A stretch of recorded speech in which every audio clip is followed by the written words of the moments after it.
ladies, welcome back to the Bloom Diaries. Let's dive in on today's episode. Hi everyone, welcome back to the Bloom Diaries. We have a very special guest here today. His name is Jackie. Want to say hi to the camera? He's wearing his little costume. He's like, no. He's 3 years old. He's gonna be hanging out with us today. He might be doing things like this. Today we are going to be talking about Kpop. Yeah. As you can see, this is a very special poster. Mm-hmm. I have one too. Yeah. It's kind of messed up. So, why is it special, you may ask? It's because we have the autographs of every single member. Mm-hmm. We've met them at their first world tour, and it was a very exciting and special memory for us. We're gonna talk about like how we got into like K-pop, why we like K-pop, our favorite groups back then, favorite groups now, do we still listen? So, how did we get into K-pop? I got into K-pop around when I first met you, around that area. Really? Yeah, we were in 5th grade, so we were 10 years old. Mm-hmm. My cousin actually had like a CD. You know, like you get those K-pop CDs from the Hmong New Year. Yeah, she had one, and it had like those subtitles and stuff. Mm-hmm. And so we would always like play pretend like we're singing like them. And then I didn't really know who's who until this one boy band, Shiny. And then I think my first song with them was Ring Ding Dong. And then after that, I started learning about different groups, and then I started learning about the girl groups too. And then I met Emily. She was also a fan of Shiny too, and so I was like, oh, okay, great. Like we just started like listening to songs together. And then there's also this one time we almost performed for the Hmong New Year. We almost performed for like a dance show, but we ended up not doing it because Wait, when? You don't remember? No. We were like really small. You lived near me actually during that time. Mm-hmm. We decided not to do it because one of our members didn't show up to our practice, and we only had practice for one day. So we ended up not doing it, but it was fun, you know, like getting to share your favorite interests together. But yeah, I learned about K-pop around when I was preteens, around there. Mm-hmm. What about you? Kind of the same way around that age. Like my very first K-pop music video I saw was Girls' Generation. Ooh, there's Long G. It was around that time when I first discovered K-pop. Oh, okay. So That's like, cute. yeah, I remember like my cousins playing the music video when we were over at their house, and like Amanda and I really liked the song, and so we went back home and we like searched it up, and then we discovered like so many more after. Yeah. And so that's just how like my journey started. That's with cute. K-pop. So I really enjoyed because you know YouTube was such a big, it's still a big deal. Oh yeah, but it was super big back then too. Yeah, like, even the music videos, they're always very visually catching, mm-hmm. like pleasing to your eye. Mm-hmm. And then I remember always like scrolling down. Oh yeah, which one should I watch next? You know, I feel like they're always very, very fun to look at. Like not even just watching like the main music, like the title track. They even made music videos for like their B-side, like the second song. Oh yeah, that came into their album, or like, you know, the one that just comes second. You know, we would watch that too. Yeah. What was your favorite era? I want to know. Favorite era? I think it would have to be like high school. Oh yeah. Like when GOT7 came out, when Twice came out, when Red Velvet came out. So it's like around the 2014 era to 2017. New K-pop boys were coming out. Like that was my favorite era. I don't know, I feel like K-pop back then, it just felt so much more happier. Unlike now. Damn, that got deep. What do you mean now? Well, Unlike like, now? I mean, there's a lot of different genres that the K-pop idols are like going for. Like, it doesn't sound very K-pop anymore. Like, if you compare, like, I don't know. It sounds very Western. Yeah, it sounds very Western now, which I'm not complaining because it sounds really good. But it's just, it's not giving like K-pop vibes. You know, like back how like it was back in the day. Yeah. So I really like the second generation.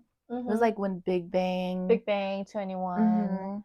I feel like that was my favorite era because I was also very obsessed with this boy band named Beast. Back then, they were very big back then, and then wait, what are they called now? They're called Highlight. But yeah, Highlight. Yeah, now they only have 4 members, I think.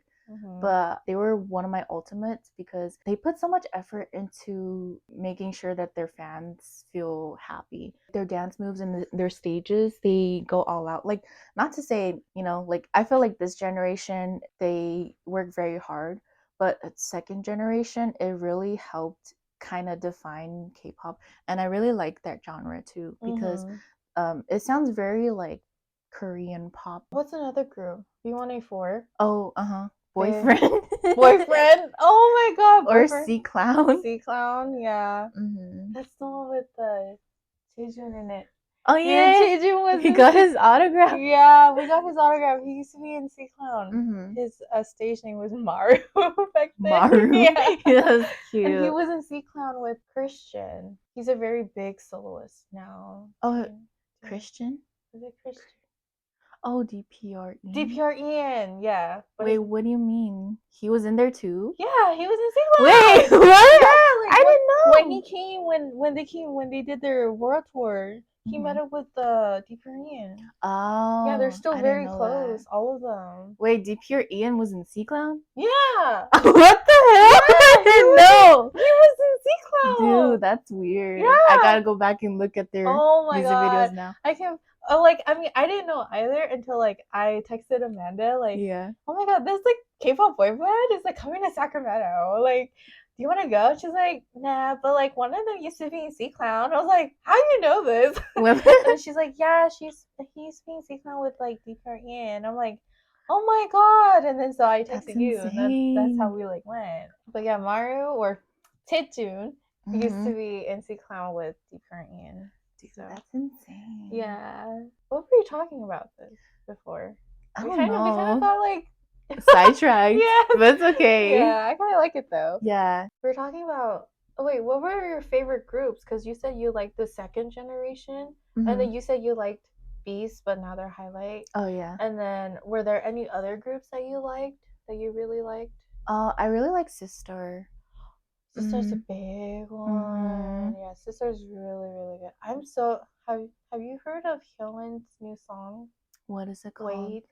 I'm obsessed with that song. Oh my god, you need to put me on that song. It's so good. It came out like in July though. Oh, okay. I think we're August. Maybe August. Oh, okay. I don't know. I forgot, but it was like this summer song. They're summer queens, so yeah.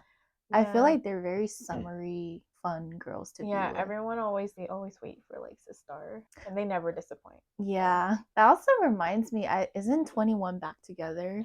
They're doing a tour. We should go. Oh my god! Oh really? My god! How about the new girl groups that came out just recently?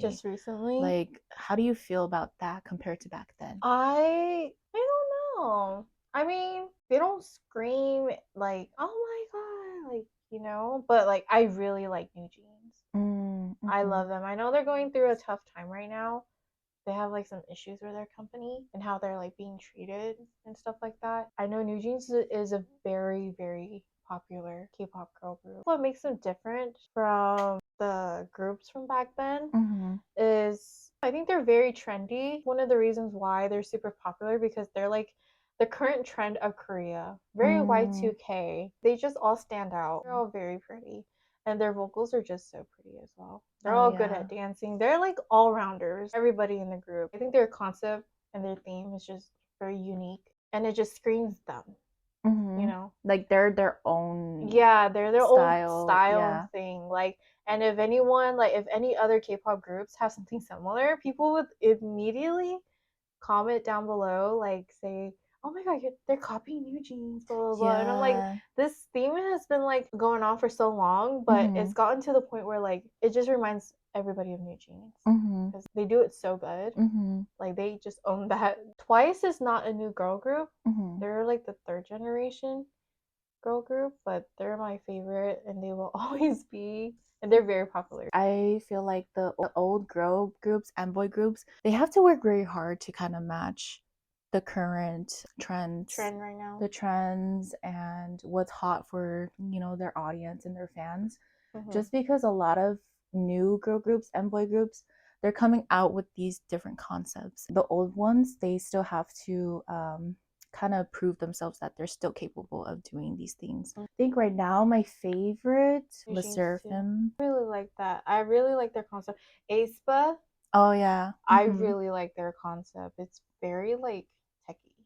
Oh yeah, very edgy, techie. Like I really like their stuff. There's this new girl group called XG. Oh yeah, XG. They're super popular. They are like amazing artists, super talented. Also, what I've noticed, I've never really seen a lot of K-pop groups have like a certain theme or like a certain concept that they do for all of their careers. I know like back then, for example, let's do Girls' Generation. I think they did a lot of concepts, a lot of different concepts. I feel like they didn't have a concept that they stuck to. Like, you know how aespa, oh yeah, they have like that techie look, and like New Jeans, they have the Y2K look. Yeah, like it stays with them. It stays with them. Like I feel like the groups back then, they explored a lot of different types of concepts. They did cute, they did sexy, they did dark theme. Just a lot of different concepts back then. Yeah, so I think so too. I saw it in like AOA or like 2 p.m. and Black. They were like dark, but then they changed it a few times. Yeah, but I feel like AOA, I feel like at the beginning, I guess it's not like cute, but like girl crush. I think that's the theme they wanted to go for. But I guess that wasn't doing well, and so they changed it to a sexy concept. Yeah. And that's how like they blew up, and then they just stuck to doing sexy concept. A lot of girl groups back then did that, which was really sad to change your girl crush concept to sexy just to gain attention or like gain more fan attraction, you know? But it's just kind of sad how that works. Going along with that, I feel like K-pop is a very great way to bring people together. It's a source of entertainment that derives from the origins of Korea. But what are your thoughts about K-pop being a little bit too capitalist? Like they try to go and create all these fan items and merch, and they try to make all the fans, like, there are some fans that go crazy, like ham on their money, just spending it like there's no tomorrow, right, on their merch and their albums. What do you think about that? I think that, if it's their money, they can spend it on however they want. And I do like the idea of like, K-pop groups making their own merch because it just shows like, and like we're allowed to like purchase them because it allows us to express like, oh, we really like this K-pop idol group. And like, and nowadays, like back then, the merch, I don't think there was a lot of merch back then. I think there was a lot of like t-shirts and posters, albums, and light sticks. I think those were like really popular like merch to buy back then. But now, have you seen like all their merch for the new K-pop groups? Have you seen New Jeans merch? No, not really. There's like keychains. There's like each member has their own like characters, like you know how BT21. So there's plushies now, and then there's also notebooks. So they've like expanded. They've expanded a lot of like their merchandise. What do you think about like these K-pop companies making more merch available, but also kind of like money grabbing their fans? At the same time, we're also supporting, the singers, dancers, and those who have a lot of talent, and they do deserve recognition. But I think there's also personally where I draw the line where I don't go all out and buy every single merch of the people that I support, just because a lot of the times it is a business, and the K-pop industry, they do that to reel you in. I've seen a lot of the times where some entertainment systems don't care about their idols, and they just do it simply for the money. Is there any concepts that you don't like?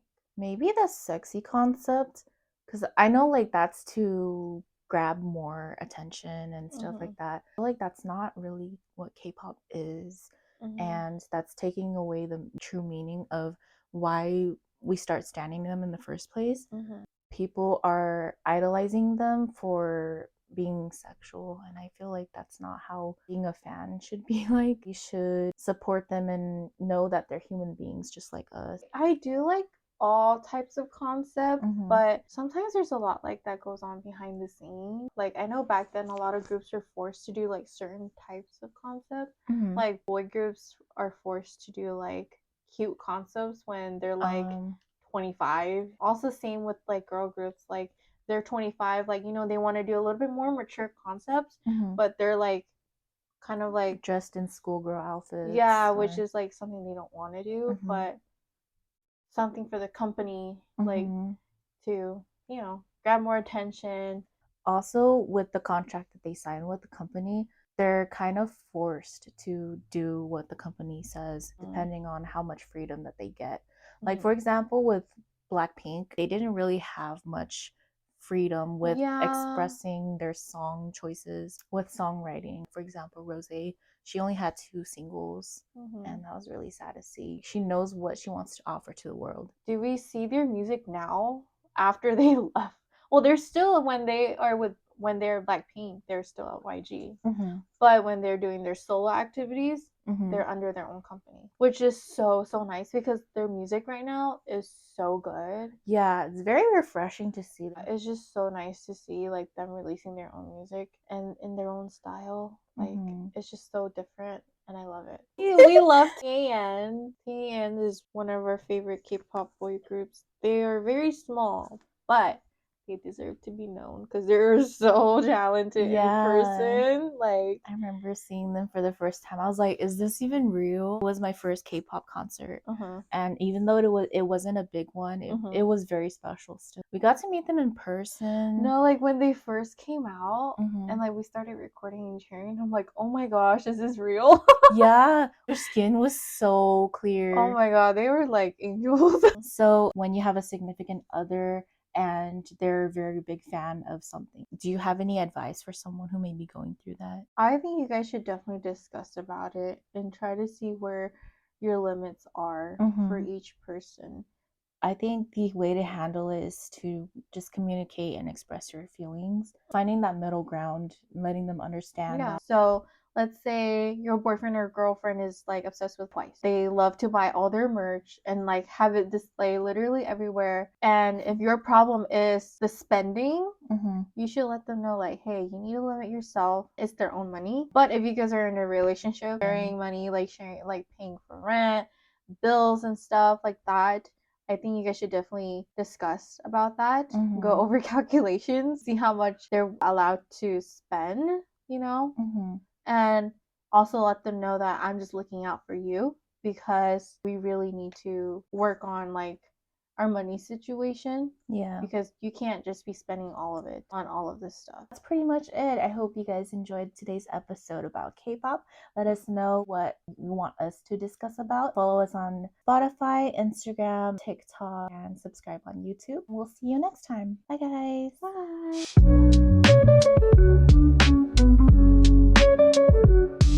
Did you like this episode? Make sure to rate us, and thanks for growing with us today. Don't forget to water your soul, spread some sunshine, and keep blooming. Follow us on TikTok, Instagram, YouTube, and Spotify to stay connected and catch the latest from the Bloom Diaries. See you next time. Bye for now.